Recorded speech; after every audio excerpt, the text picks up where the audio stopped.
You have to explain about the connection. Oh, yeah. Hello, people. It's your boy Usmaan back again with another video. We've got another exclusive interview with the man himself, Tom Mcdermott. How you doing, mate?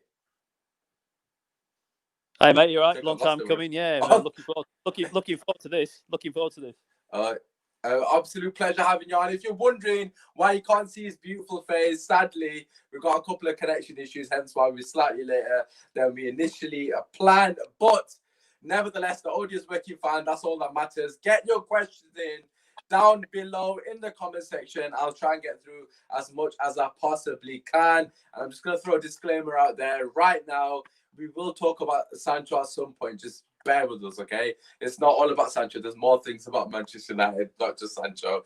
As always, make sure you drop a like and subscribe to the channel. We're trying to continue to grow the community. But yeah, let's just get straight into it. I just want to start off on a bit of, don't want to say a sour note, but in terms of just the Greenwood stuff. Obviously, I know a lot of journalists have been reporting regarding the Greenwood thing, and it's kind of a couple of days old now, so I don't want to dwell on it too much. But it'd just be interesting to get your thoughts on the situation, really, in terms of how do you think it's going to be perceived, not only by the media, but in the Manchester United camp as well. Do you think it's going to be brushed aside, or do you think it might be a matter that Oli might need to pull him to one side and discuss it with him? Yeah, it's good. Yeah, it's a good question. First of all, I'd like to say that when Mason was called up to the England squad, I didn't agree that he should face the media straight away. So he got called up, which was fantastic for him and his family. He spoke about that, but he was kind of flung straight under the media spotlight straight away. And I'm a bit old school. I'm a bit from the Sir Alex Ferguson side of things, and he protected Ryan Giggs. He protected these young players. He protected people like Lee Sharp, who some of your followers will remember, and all the stars that were coming through. And I just felt that it was inappropriate to put Mason Greenwood in that position and face the media as an England player, because it's rare that you get an interview out of him on MUTV. So for him to be speaking to, for England straight out, I thought it was a bit strange. In terms of the incident in question, I think that it will. I'm not saying it'll be forgotten, but because of his age and because of how young he is, and because he's not quite as well known as as a more senior player like Sterling or a Harry Kane, I think it'll.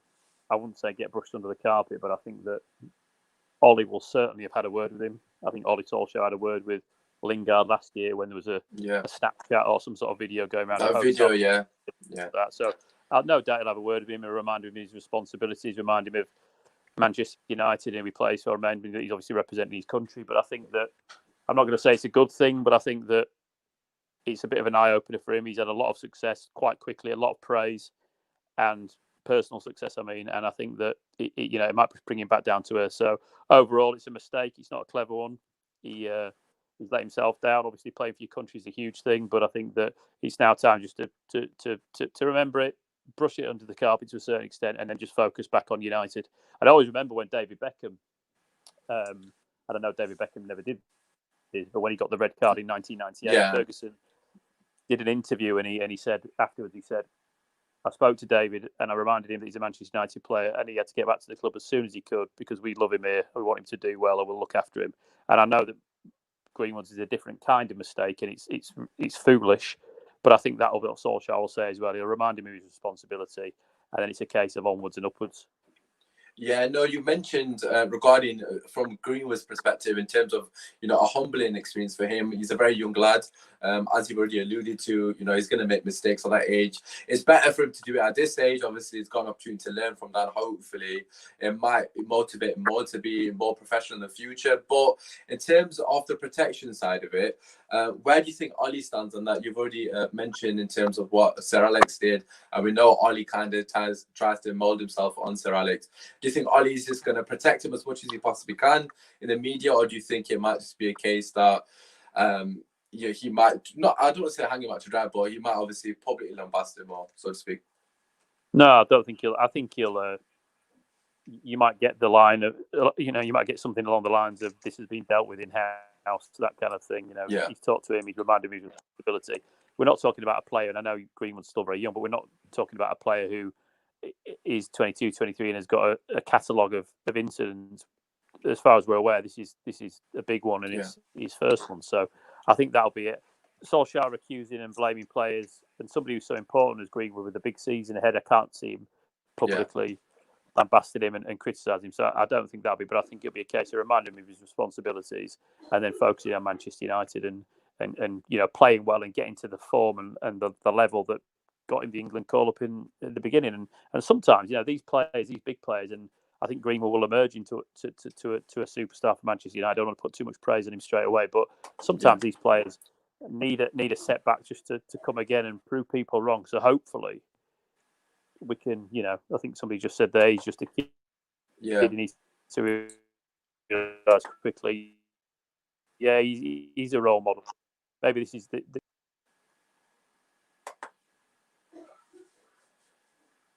Right, your audio's cut out there slightly, Tom. I don't know if you can still hear us. I've got you loud and clear, yeah. Okay, there we go. Yeah. Yes, as you were saying, he's a role model, as he was mentioning. He's a role model. I saw a comment flash up on the screen there, Blake. He's a role model, and I think that the responsibilities, and we've got to be human as well. He's made a mistake. Everybody makes mistakes, and absolutely. I think in the world of social media, maybe he might be sent on a couple of social media classes in house at the club or something like that, just to remind himself. And and money and attention is going to come his way now for pretty much the rest of his life, or certainly for the next 15, 16 years of his football career. So he's going to have to cope with that. So it's a learning experience for him as well. And he's been sort of catapulted into the spotlight pretty quickly because, of course, if you're a Manchester United fan, you knew about Mason Greenwood over the last few years, emerging through the youth team. But outside of that, you might not be aware of him. And all of a sudden, he's gone from an academy star to a Manchester United and England star, and he's in the spotlight. And the backstory to him and Foden, actually, I was speaking to somebody at City last week, and they're actually best friends anyway. Oh, are so they know each other. They lived in the same Manchester area. They've known each other for many years. So the fact that they were together wasn't too much of a surprise to me. But it's lads being lads. But he should have probably waited until he got back to Manchester to do that rather than on international duty. Yeah, no, definitely. Like you already mentioned, of course, hopefully he can use it as a catalyst to, get himself back in focus ready for Manchester United, which is where it matters most for me personally. Just regarding in-house, you alluded to the sort of the situation with Ollie in-house and how you would deal with it. I'm just curious to know your standpoint on the sort of chemistry currently within the club, the sort of general consensus around the club and the aura going into the season. Is that atmosphere still positive? We've had obviously the Maguire situation that we don't need to really touch upon too much, and then obviously now the Greenwood one. And does that cast a sort of negative shadow, or is there still that positivity going into the new season? I don't think it casts too much of a negative shadow, because I think that players will exchange stories that they probably got away with over the summer period. We're talking about a group of young men in a changing room, and whether we like it or not on social media, we won't hear all the stories. They've been a bit foolish, they've been a bit silly, and they've got caught out. And he's been punished by being sent home. And Manchester United, I'm sure, will deal with it in-house. He's released a statement as well, apologising through the Manchester United channel. So he's fully aware, and I'm sure he's been dealt with. In terms of the culture and the sort of camaraderie within the camp, I'm led to believe that he's as good now as it has been since Sir Alex Ferguson left. So look at the Manchester United team now, and even if they're having a bad day at the office and people criticise them, as is the game against Sevilla in the Europa League the other week, nobody can really accuse them of lack of effort or trying. And I think under Van Gaal, Moyes and Mourinho, that wasn't always the case. You saw a team or teams under all those managers who at times sort of, I don't want to say down tools, but certainly you could question their attitude. And Gary Neville always comes out with a good quote. He says that I actually like this Manchester United team now. And I feel the same. You see this squad we've got at the moment, and yes, it's not a Liverpool or Man City's level, but it's a team that we can kind of relate to, and you can kind of see the direction we're going. And the signings, by and large, have been good. Wan-Bissaka, good signing. Harry Maguire's got criticism, but he's not a bad player. Dan James struggled second half of the season, but for what we paid for him and for where he came from, he's had sort of 3/4 of a season at Swansea. Bruno Fernandes transformed Manchester United. So, by and large, over his signings, they've been pretty good. So I think that people can see what the direction he's taken into Manchester United. And I don't have the answer to this, and you probably don't either. But how many years did it take for Klopp? How many years did it take for Klopp to get where Liverpool were? I think it was 3.5 seasons, wasn't it? Yeah, give or take. It was a while, wasn't it? So I'm not saying Solskjaer's Jurgen Klopp or will be as successful as that, but actually, it's going to take time, whoever you are. Yeah, no, I completely agree. Like the saying that I always use when I'm discussing, because on our podcast in general, we have a lot of varying opinions, as you can imagine. We've got a lot of people out, Ollie out, myself, that kind of falls into the Ollie in category.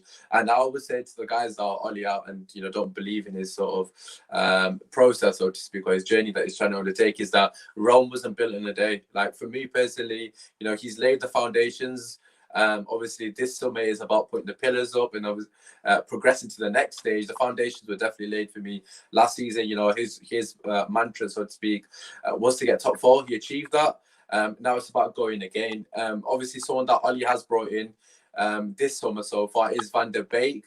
You've already alluded to the fact that the signings that we've made have been successful. And again, I would completely echo that sentiment. I think the signings this time, for a change, there seems that there is some form of strategy there. We're not just buying people, you know, for the potential shirt sale. We're buying people to plug holes in the right areas that we need.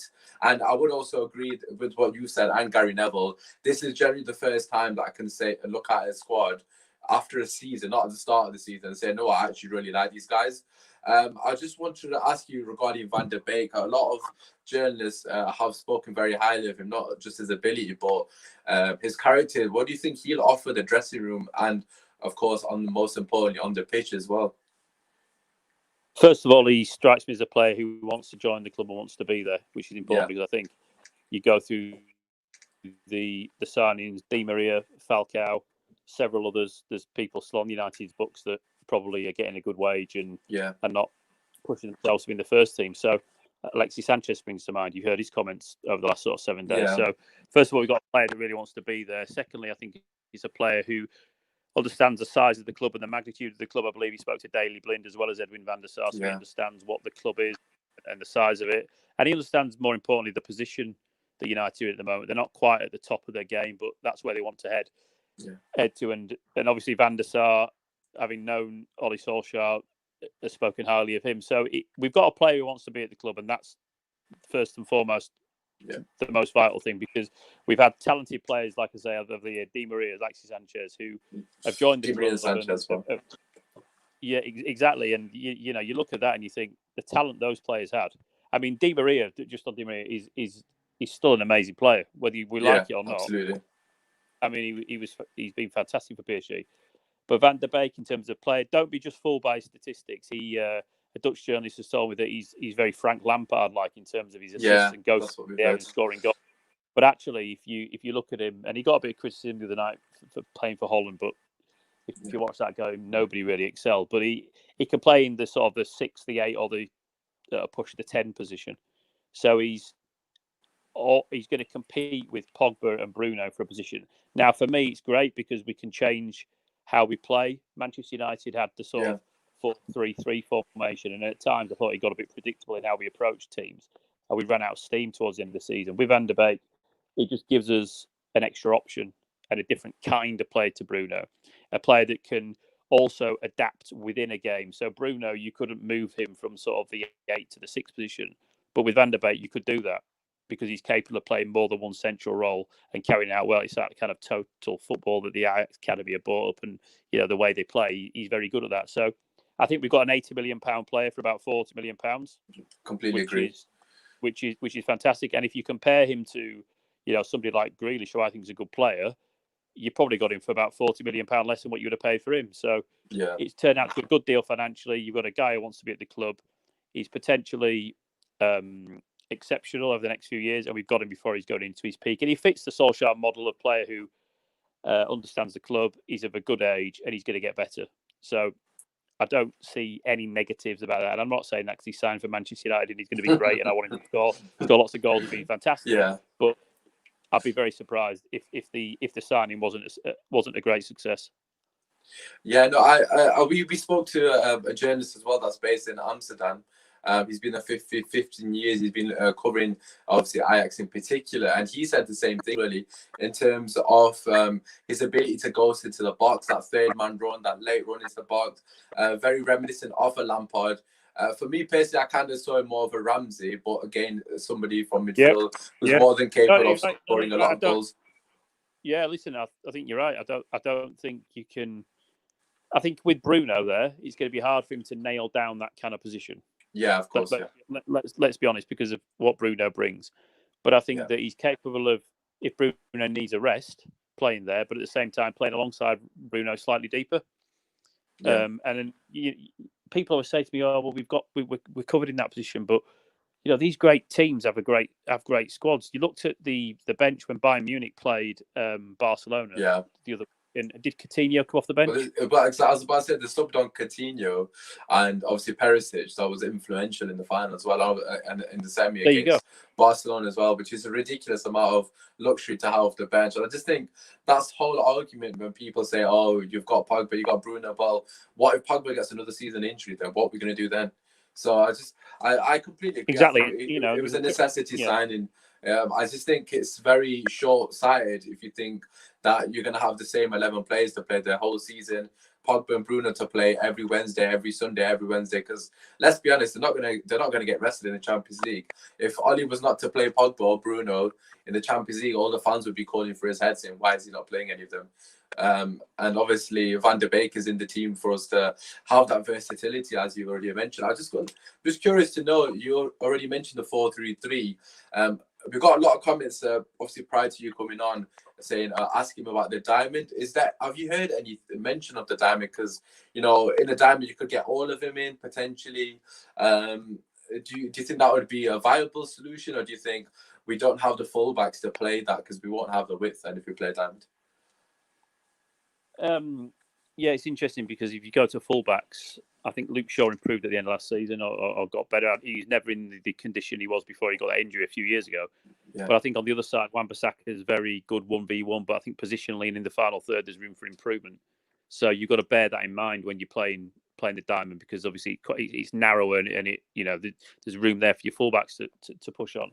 In terms of the diamond, I think if you're at Old Trafford and you're playing a team maybe that's sort of bottom or mid-table, you could probably play Van der Beek, Pogba, Bruno as three of the four of the diamond. Absolutely, but I'd be surprised in away games if you're playing City or a Liverpool or I'm not expecting it. So you're asking for trouble. You're asking for trouble. Yeah, no, I completely agree. I think against the Liverpool or Man City, it's almost suicide to be playing something with no width, because, of course, we like to have that out ball against the bigger teams in general. We've seen, in general, when we play the top six teams, we kind of like to play on the counter with a lot of width, stretching the play, that kind of sort of philosophy, so to speak. We mentioned fullbacks there briefly. A lot of United fans, again, I'm sure you probably get asked this all the time. What's the sort of consensus regarding the left back role? It seems that a lot of speculation, in particular with Sergio Reguilón from Sevilla. I'm under the impression that he's been offered to Manchester United, but it doesn't seem very assuring for two reasons. One, he's been offered to us, and secondly, we've not snapped him up, and it's been at least a week since it was reported that he's offered to us. So if you're taking that long to sort of think about a signing, then it just kind of makes me feel like they're not really sure on the player. I think I couldn't agree more with you. I think you're absolutely spot on. I think somebody asked me about Douglas Costa a few weeks ago and said if Sancho doesn't arrive, would you go for Douglas Costa? No. And it's like good player, potentially very good on his day, but it's like Dybala last year. I question why Dybala did not want to come to Manchester United. Apparently, Thiago, who I'm a massive fan of, and I'll be gutted if he goes to Liverpool. Yeah, but completely agree. Thiago's wages, he's asking for silly money as well. If United are going to get a left back, and as good and as talented they are, there's no point having them if they don't really want to be there, or if they're being forced on, or if they're being pushed towards United. And I go back to the Di Maria example all the time. Di Maria didn't want to join United, and therefore he was never going to be sold on it. Bruno looks like he wants to be there. He gets to the club. Van der Beek saying all the right things and sounds like he's the same. Maguire, whether you like him or not, he sounds like he wants to be there. So first and foremost, you want a player that's committed and buys into what you're doing. And if you get somebody, you can do that anyway. You can work in a shoe shop if you're not buying into what the culture of the company is and what you're doing. You're not going to be as committed. Exactly. So, and the second point I go on about left back, he's a fantastic player. He's a great player, and he would improve United if he wants to be there. But at the same time, the club have come out today and said that they're probably not going to pursue a central defender. Now, for me, if they're not pursuing a central defender, they're definitely not going to be pursuing a left back unless there's a ridiculous deal that could close really quickly, because they've got Luke Shaw and Williams there. And I know Williams is not the finished article, but for me, and people, I hate saying this, but the club's still run as a business. Yeah, it's a you shame. know, and Luke Shaw, you probably won't get 10 games out of him on the trot, but if they can cope with Luke Shaw and Williams playing in that left back, or Shaw was like third left central defender, wasn't he, at times, and Williams wing back and vice versa, whatever. I think if they can get away with that, they'll stick with it to save a bit of money and spend it in other areas. And I know supporters don't like listening to that, but until I see differently, and I hope I do see differently. I hope United buy all the best players, of course I do, but until I see anything different, I think that'll be happening. And I think last year when they signed Wan-Bissaka and Maguire, I genuinely think that, and this is my opinion, nothing I've been told, but I think they thought that the defence was sewn up. I did as well, to be fair. I'm not going to lie. Yeah, I think they thought Wan-Bissaka, great signing. Maguire's going to get in there. He's going to have stability. He's going to lead us eventually. And I think they thought that between Luke Shaw and the emerging Williams, they had a base there. So I don't think left back is an absolute priority. I'm not saying a left back wouldn't improve Manchester United. Yeah. But a left back, if you're thinking about a right-sided forward in Sancho, or a striker, or Van der Beek's going in midfield. I mean, another issue is people seem to be Igalo's leaving in January. Yeah. So what happens if you've got if Sancho doesn't arrive, which I probably think he will now, but if you've got an injury, I think we had an injury to Rashford and Martial at a similar time last season. If that happens after January and Igalo's gone, then what happens? This is the problem. See, a lot of people are talking, like you already mentioned, in terms of priorities, and we will touch upon that very shortly. A lot of people are forgetting about the Igalo thing, because, like, for me personally, if you just hypothetically speak, if you don't get Sancho, and I will ask you now regarding Sancho news, then we don't have a backup for Martial. If Martial gets injured come January, we've literally got no one up front. We're going to have to play Rashford and, realistically, Greenwood and a Dan James if you don't get Sancho. So I think in terms of our priorities, it is important that we do look elsewhere as well. I do personally want a left back, I've got to be honest. But I do hear your point, because I think a lot of people are missing the fact that Igalo is not a permanent signing. He's just going to be here for a couple of months. And is he really a proper backup as well? I personally love Igalo, but I just don't think he's capable of doing it at Man United, in the league. Just I'm hypothetically speaking, and God forbid, if Martial was to sustain an injury, would he chuck an Igalo in, or would you move Rashford or Greenwood around? I just feel like he's more likely to bore on the other lads up front. I don't know how you feel on that. I agree with you. I think I've been impressed with Igalo. I wasn't keen when he first joined. Hold my hand up, he's played well. And what he does is, he's even if he's not scoring, he plays as a striker. Yeah. He occupies the positions a striker does. He backs into the defender. He's there in that 6-yard box around the penalty area where, old-fashioned or proper number 9s are. And it's something we haven't had. And even when he's not scoring and he's occupying those positions, because he's there, he's opening up space for other players. So he's so important, or he has been important, against teams where he's created space by just occupying people. Yeah. And people forget that. They'll just look at his goal scoring record and go, well, he's done all right. But actually, he's done more than all right, because if you watch him closely, you can see what he brings. And I was first to sort of criticise the signing, so he's been good. But if he does go, and apparently what's on offer for him at his parent club is a ridiculous amount of money for him to sign and to extend his contract, I don't really see a situation where he stays. I mean, I hope he does stay till the end of the season, but I'd be surprised if he stays past January. But then if he does go and Martial and Rashford get injured, because if you talk to the performance guys at a couple of Premier League clubs, they'll tell you that they're expecting a lot of sort of kind of random injuries that they've not foreseen or not prepared for, because of the shortness of the pre-season, what's coming, the accumulative stress on these players. And people might laugh when I say that, but if they damage their hamstring, it's probably because something else on their body's they've damaged their back or their lower leg or something, So you've got to be prepared that injuries are going to come. And I don't think Manchester United, if they don't bring in maybe Sancho and another striker, they could really be short there.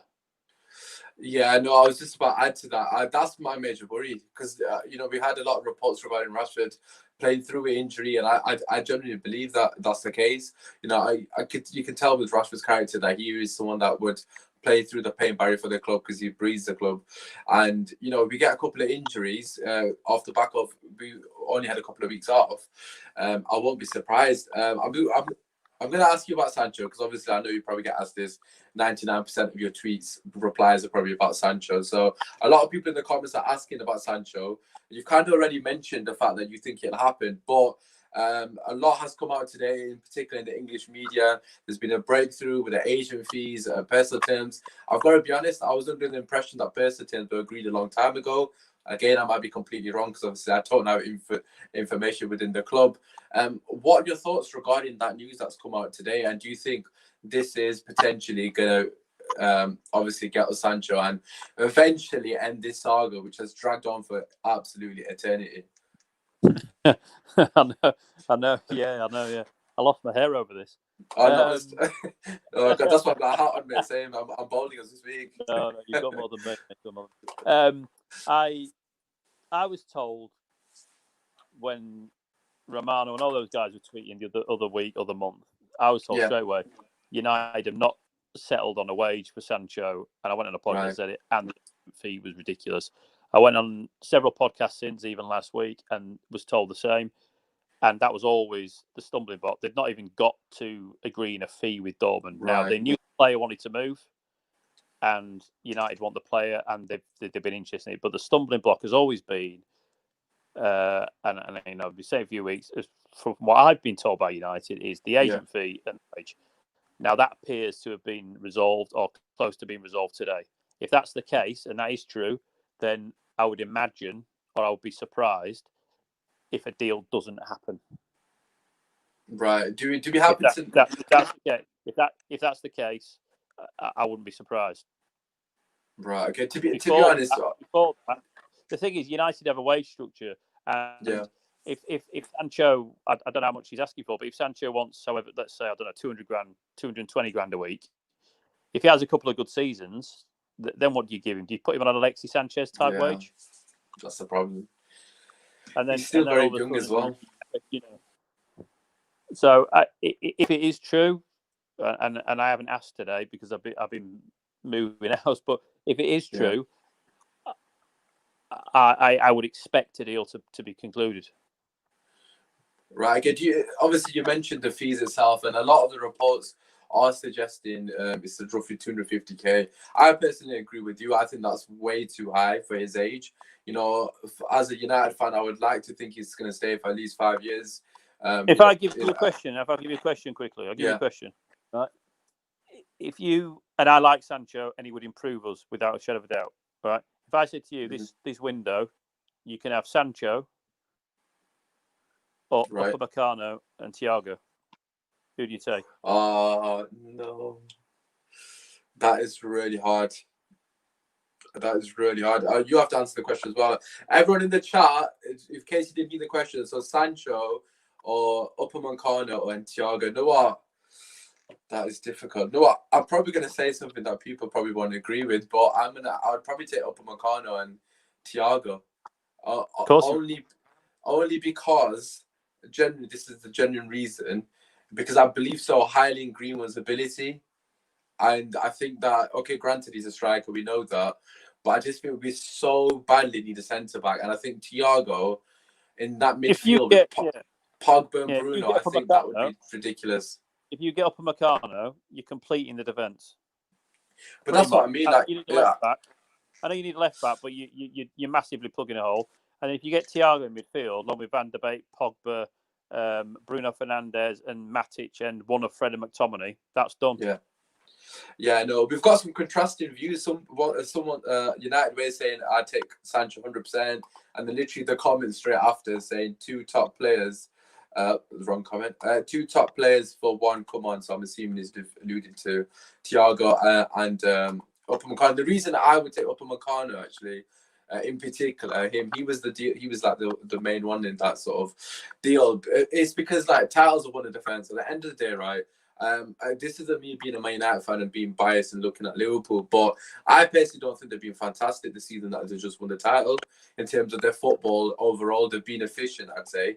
Of course, they've had games that they've been brilliant. They're brilliant bets, but the reason they won the title was because of the defense. Of course, that's massively emphasized or highlighted because Man City's defense in comparison is absolutely shocking. But that further emphasizes that point. Look at the end of the day. Man City under Pep, they play probably the best football we've seen in the Premier League era. Obviously, you can put that against Man United, etc. They still weren't even close to Liverpool because the defense is that shambolic. And I think if another Mercado was to come in, hang on a second. The 08 United team. Yeah. Van der Sar, Brown, Vidic, Rio, Evra, yeah, Carrick, Hard, Ronaldo, Rooney, Tevez. That one. Yeah. That team would beat City. Oh yeah, no, absolutely. I'm not saying that. I'd argue that to the death with anyone. I'm not having that this City team is the best of all time. I don't agree with that. We'll have that for another debate. We'll try and find some City fan from somewhere that don't really exist. But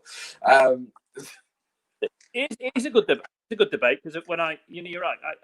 I hear a lot of that on the radio at the moment about City and things and a fantastic team. But when somebody said to me, "Oh, Pep," and I know I'm going off topic here. I apologise, but Pep talk about Pep beating Fergie, but you had Lionel Messi when he did that. Exactly, the greatest player of all time. City haven't got that. Yeah, no. Well, obviously, Ollie's beaten them 3 times without Pogba and Bruno, so he says everything you need to know. And the time they beat us, with all due respect, but we had Phil Jones in defence. So that's all I'm saying. I'm not making excuses, but come on, lads, come on. Let's go back to some other transfer rumours, because I know a lot of people are interested, not only in Sancho. So for those of you that are just joining us, Tom is confident if those it says rumours, but if the news is true regarding the agent fees being agreed, that it's almost a foregone conclusion that Sancho will sign. Again, that's depending on if that is actually true, that information. But let's talk about Thiago Alcantara. Obviously, you already mentioned him there. You've already spoken about it. You'd obviously be good if he went to Liverpool. I'm hearing a lot of reports that Liverpool aren't going to get him in terms of they can't afford his wages. Do you have any idea of what his wages actually are? And that one's gone completely cold. Is there any chance of him coming Man United, or do you think we're done with midfielders? I'd be surprised whenever I hear Manchester United with the player and I hear wage demands. I don't mean Sancho type wage demands. I hear wage demands for a player that age. I mean, Thiago, there's tweets out there 4 or 5 years ago before he went to Bayern. He's probably one of my favourite players I've seen. Yeah, completely agree. He's just an incredible footballer. Yeah. And he'd slot into Manchester United's team, whoever the midfield is, he'd be brilliant. But in terms of what he's asking for, no, I don't have a clue what he's asking for. But I imagine it's upwards of 250, 300k, I'd imagine. Which Bayern Munich won't be paying him that much.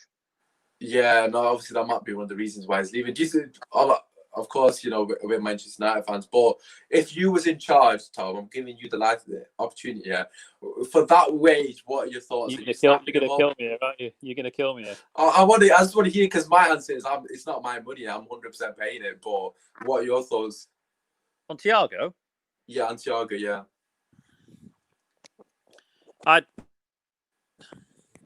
As a Manchester United fan, I'd like to have had him when he left Barca and went to Bayern. Yeah, of course, yeah. That was the time to get him.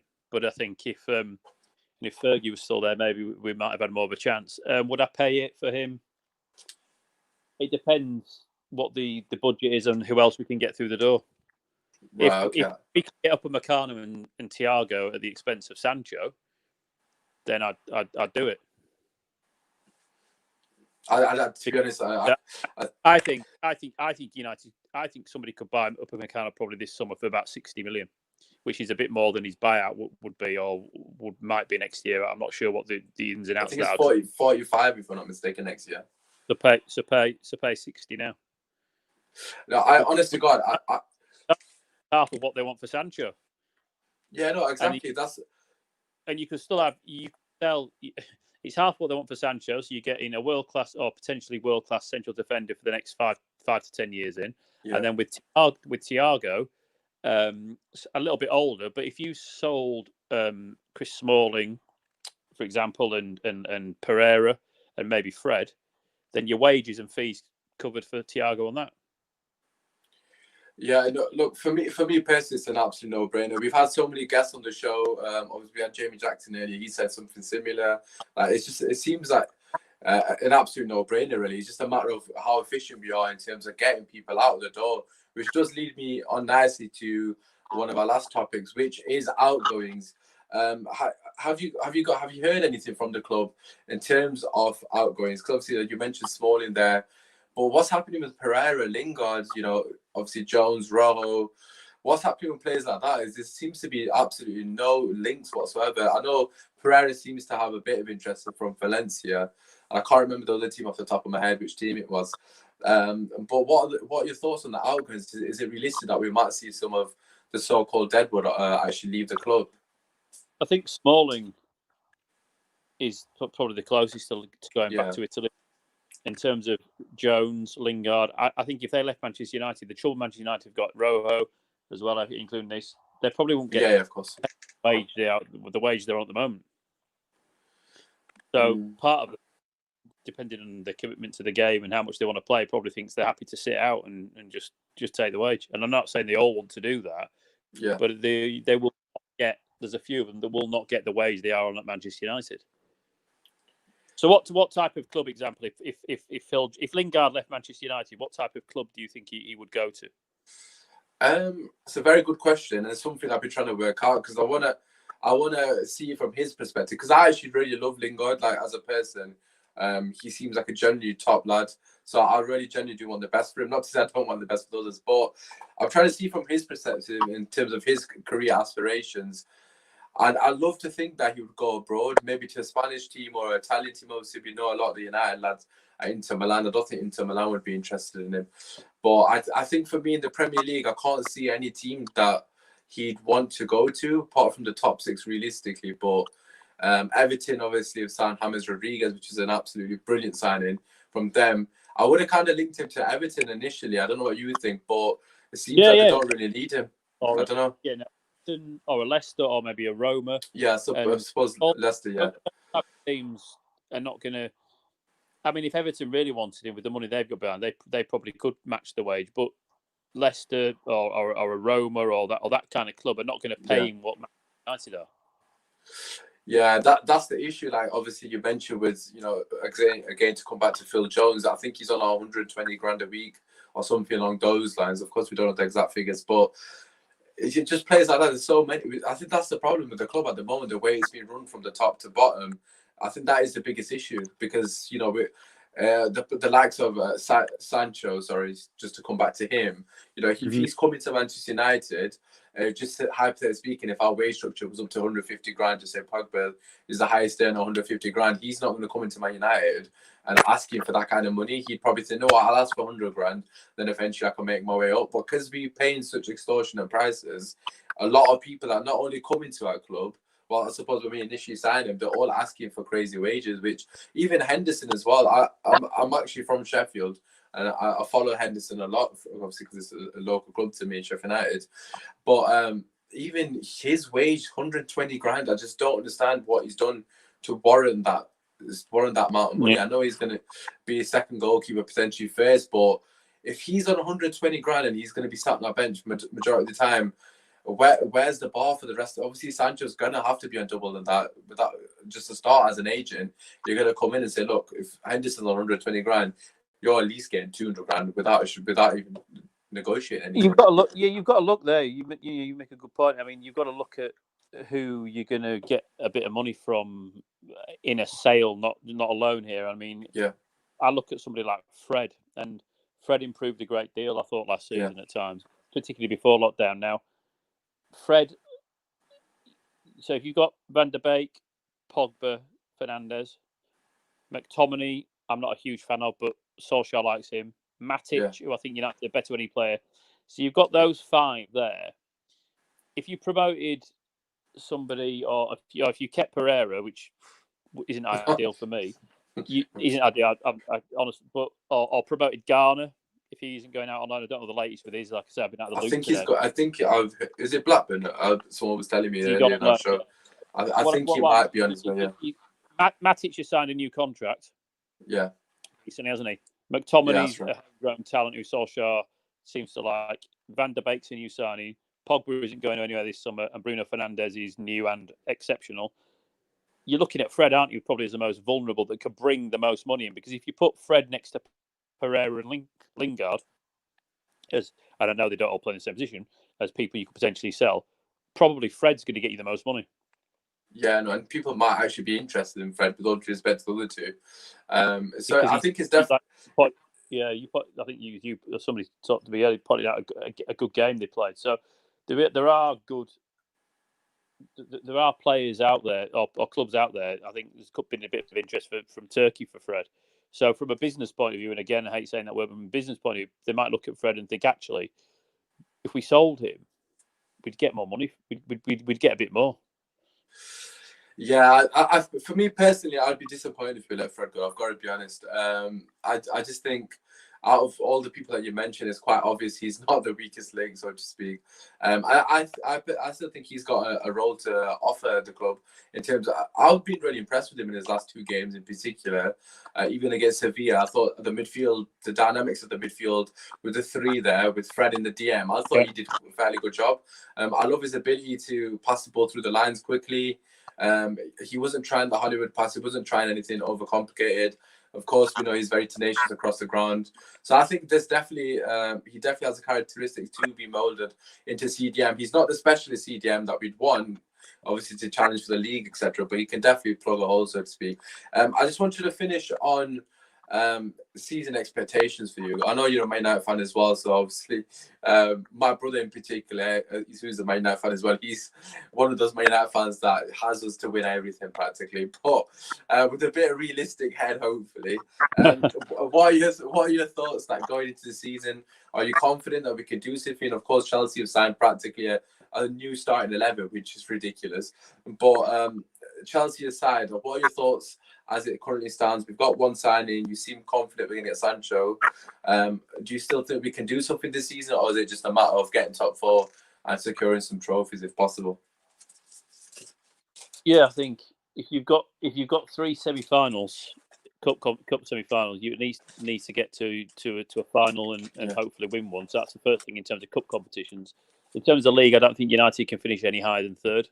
Yeah, I agree. I think Liverpool and Man City, sadly, are still ahead of us. I think Chelsea have had a fantastic summer in terms of signings. They've signed some brilliant players. But with that comes pressure. And Lampard will have to at least get them third, I think, if he wants to survive in his job, because he's been backed remarkably in a difficult climate with the pandemic. So he's got everything he wants. He's going into the new season with am I right? They finished fourth, didn't they? So they finished fourth last year. So you've got a Champions League team who have added 5 or 6 players, quality players, by the way, as well. Yeah. So they will. I mean, I don't know what Abramovich's expectations are, but they should be closing the gap on Liverpool and City with the amount of money they spent. Would you not think so? Yeah, no, I'd say they're third probably. Yeah, so for me, United can't finish any higher than third. And I'd expect them to finish in the Champions League and win a trophy. Yeah, no, I think that's the bare minimum for me. I suppose the Champions League spot is definitely the bare minimum. The trophy for me is where I want to see us definitely competing in obviously all fronts, as we should be. But that's what will determine progression, and obviously all these early outs that might change the mindset. The two most telling games last season for me were the last game at Old Trafford. United were 4 or 5-0 up from the first leg. Oh my God, yeah. The supporting cast was terrible, and then the cup semi-final against Chelsea. Sorry to interrupt you. That last game, I was absolutely fuming. That second game, in terms of where we approached that game, I don't understand Ollie's thought process in that game in terms of why we were so negative. I just didn't. I don't know what your thoughts were on that. Was like how poor the supporting cast were. Yeah, I suppose. Yeah, obviously. Because and then when you've got a big cup semi-final against Chelsea at Wembley, and then a big game a few days later, I think it was a league game after West Ham. I think it was. Yeah, we just didn't have the quality there. And if you think as it stands, we've only added one more player to that. Yeah, it's not good. It's not enough, is it? Really? It's not enough. And Chelsea, the team that finished a couple of points or a point or whatever they were behind us in fourth, have got in some world class players or potentially world class players. and United have signed one now. Even if Sancho does come in, United are going to need more. Yeah, and that's another question I want to ask you. Obviously, before we start the show, I was going to ask you about the board, and this is my personal opinion. Obviously, I'd love to hear what your thoughts are. I honestly think the board have absolutely had a mare here, or whoever's in charge of transfers, getting them on the line, that kind of thing. I know it's Judge, isn't it, and not just Ed Woodward, but I think the whole situation is an absolute joke from top to bottom, because at the end of the day, right, like I said to you at the start of the podcast, Ollie's job was to get top four. You just said there yourself, and I completely agree. And I don't think any United fan, even the most ambitious, would assume that as things currently stand going into the new season, that we should be second or first. In terms of what Chelsea have done, it almost, for me, as things stand, it almost automatically puts us in fourth, because there's no way for me that we're gonna be better than Chelsea this season unless they have an absolute man. It takes time for the players to gel, that kind of thing, which of course can happen. We know it's the Premier League, it's a different environment, etc. So these things can happen. So we might finish third again, but to show progression, we need to be trying to at least close that gap to Man City and Liverpool. As things stand, Man City have done more business than us. They're close to getting Koulibaly, potentially. Obviously, Liverpool haven't done that much business, but they're like 40 points ahead of us, or whatever it was towards the end of the season. I lost count, it was that high.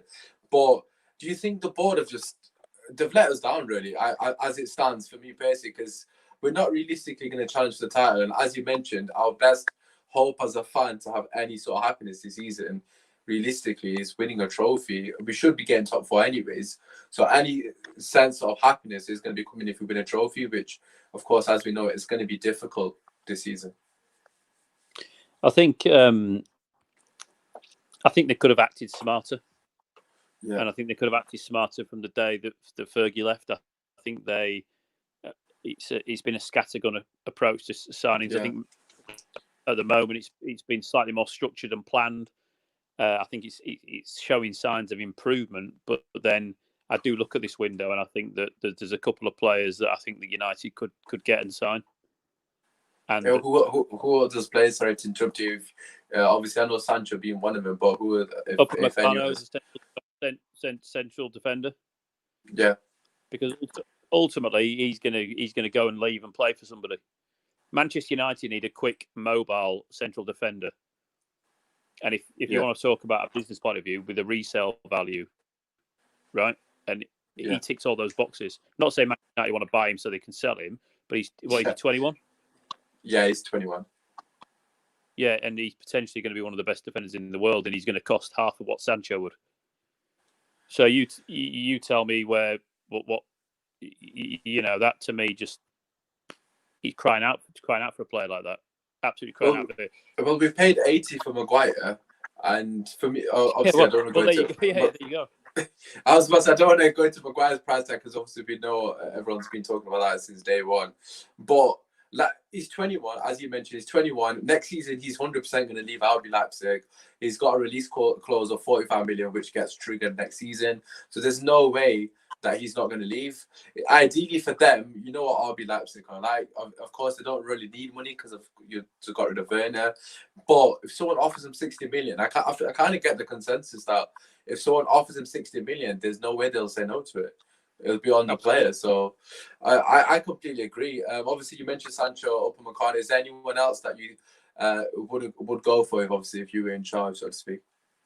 I don't think they'll do anything like they did last year in terms of Dan James and the lower leagues and signing players like that. But I think that the names we mentioned are the kind of player that United are, because they're at a level now where they're a Champions League club again. They're playing in the Champions League, so they can offer players that platform as well when they get around the negotiating table with them. So it's not like they're going to be in the Europa League for 2 or 3 months before getting to the latter stages of that. I just think that, go back to that word smarter, and think that United can act a bit smarter and probably a bit quicker in the transfer window than they have. And you could probably say that about Sancho as well, because they'll have known what Sancho wanted months ago. Yeah, well, we were told. I was about to say, we were told as fans, like from Ramon and other credible journalists, that it was quite evident, and it's always been the same case with Sancho. Give us 120 million euros, agree the percentage with him, and he's yours.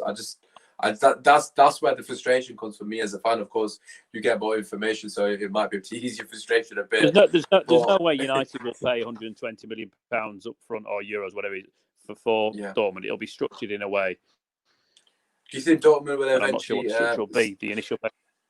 Yeah, I was about to say, do you think Dortmund will eventually? Because there've been again a lot of rumours on social media, in particular, saying that apparently Man United are going to offer, I think it was 90 million up front, and then like 18 million on or wherever it was on add-ons. Do you think Dortmund are eventually going to say, no, what, let's just do it? Because they seem very set in their ways in terms of that. We're not budgeting, basically give us the money up front sort of thing. Do you think eventually they're going to be like, okay, let's just get this done because it's gone on for too long sort of thing? Yeah, I think if they if wages have been agreed with the player then says he wants to leave, which I don't think Sancho's the type of character to kick up a fuss and start missing training and misbehaving and being disruptive. But I think that once wages have been agreed, I see that as, in this instance, as one of the most challenging obstacles. Normally it's the fee with the club, but I think the fee with Dortmund have always been very honest about that. And I think that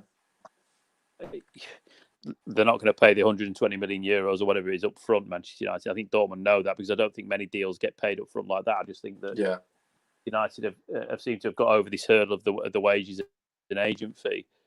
I would imagine, and I don't want to say definitely, but I would imagine now the structure of a deal with Dortmund, if Dortmund have got a player that's eager to move on and Sancho does want to play for Manchester United, then I would expect in the next few weeks before the deadline that Sancho does move. Right, hopefully you're right, because I know every single person in the comment is a lot of people I know that are massively excited with the sort of news in terms of the breakthrough thing. The last question I want to ask you, and I've asked literally every single guest that we have on, just to put it on the spot, basically. What do you think is going to happen come the end of the season? Where are we finishing and trophies? Do you think we're going to win anything? If you said to me now we finish third, we get to the quarterfinal of the Champions League and we win the FA Cup, I'd take that.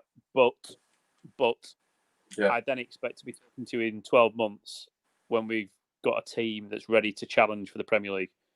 So I'll accept that this season, another third place finish and a cup. But in 12 months' time, we need a squad that's ready to challenge for the title. I completely echo that sentiment, and I can't imagine any United fan would disagree with that. I think that's bang on for me. If we got a third and won a trophy, I'd be very happy with that. But listen, I just want to say a massive thank you, Tom. Obviously, I know you've just moved to your new house as well, so it's been difficult for you. But I generally really do appreciate it. Just before, obviously, we finish the show, do you want to just plug your socials where people can find you, that kind of thing? Yeah, thanks for getting me on. It's been a pleasure. I really enjoyed it. Hopefully get me on later on in the season. It's at Mr. Tom Mcdermott on Twitter, I think. And great to be on and hopefully be on again soon. No worries, man. Thank you very much. As always, his link will be in the description, and I can confirm it is on Twitter, Mr. Tom Mcdermott, because I've checked it 3 times to make sure I spelled your name right. So don't worry, I've double checked. But as always, make sure you drop a like, subscribe to the channel. As I said at the start of the show, we are giving away a shirt completely free.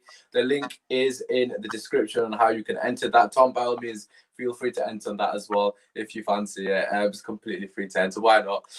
But yeah, I just want to say a massive thank you to all of our viewers. As always, stay tuned for more fantastic content. It's been your host, Usmaan. Peace.